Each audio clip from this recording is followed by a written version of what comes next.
นนี้เนี่ยก็จะเป็นตลาดบ้านเฮากระชิตึงมีประมาณนี้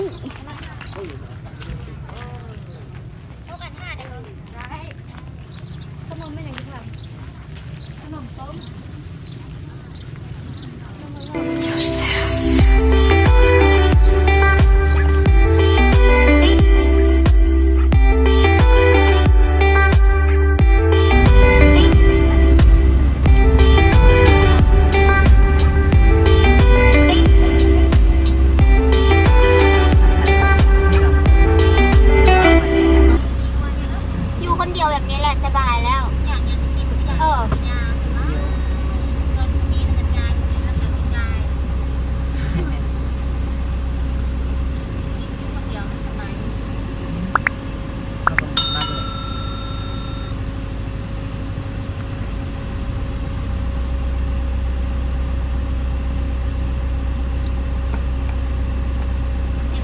เก่าเนาะติดเพิ่มขึ้นเรื่อยๆเท่าไหร่เนี่ยพี่ยังไม่ได้เบิ่งเลยเพราะว่า700-800คน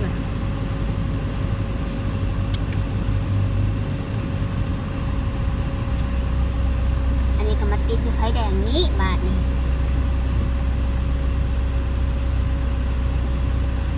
อันนี้เด้อไฟแดงตลาดเช้า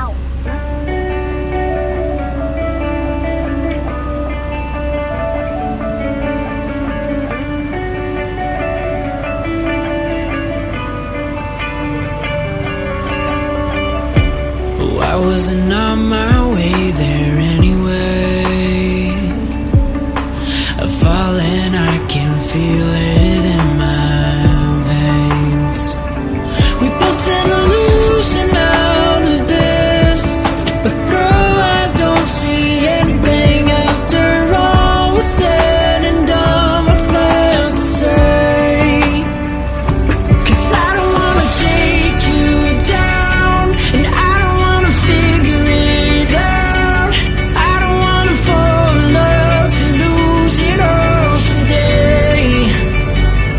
'Cause I don't wanna take you down, and I don't wanna figure things out. I know if I'm letting go, we gotta find a way to find it all someday.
อมา2 โลได้ประมาณ4 หน่วยบอก2 หน่วยละโล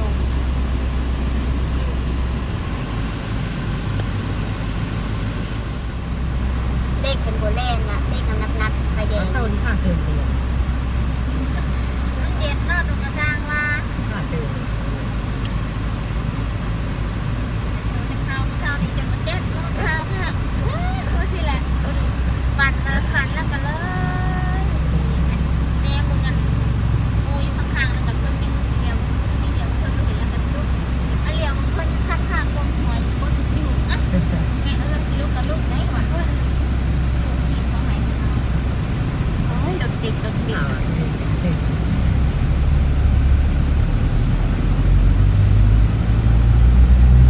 ถานการณ์ในนครหลวงก็แรกเกิดสิ่งประมาณนี้แหละ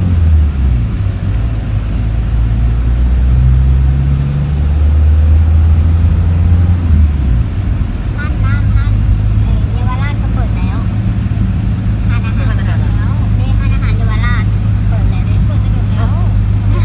โตนั่นเลยตอนนั้นแบบ ห้านอาหารจานด่วน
ก็จะเป็นตลาดบ้านเฮากับซีตึง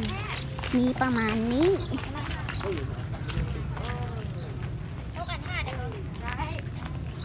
ขนมไม่ไหนค่ะขนมต้ม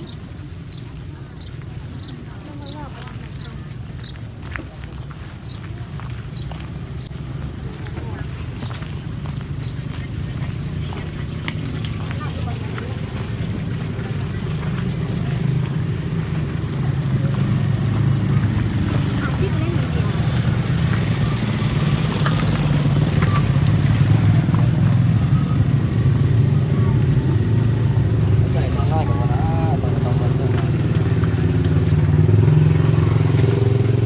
ไล่สดอ่ะ บอถ่ายวิดีโอซื้อ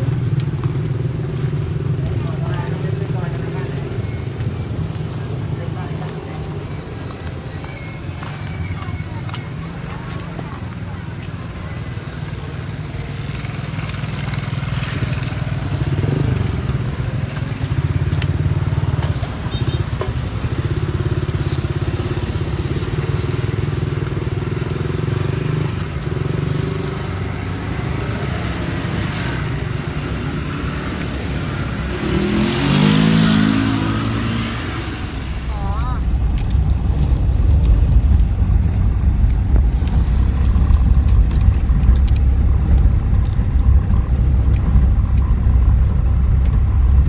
เห็นรูปใหญ่มันมีเขามีเวลานั้นเห็นอยู่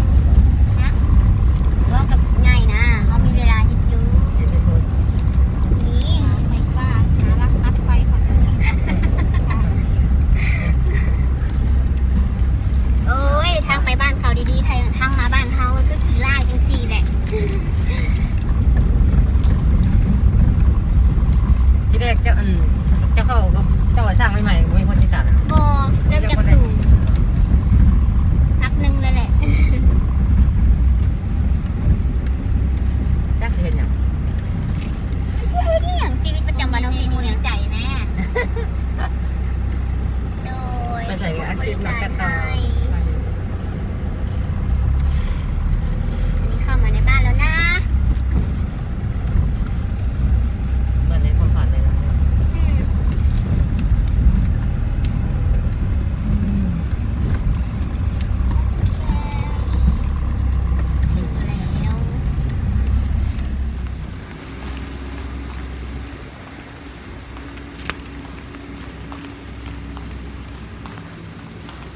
โอเคมาฮอดบ้านมาฮอดออฟฟิศเรียบร้อยแมน พอเรากินจะใส่เกลือขนาดไก่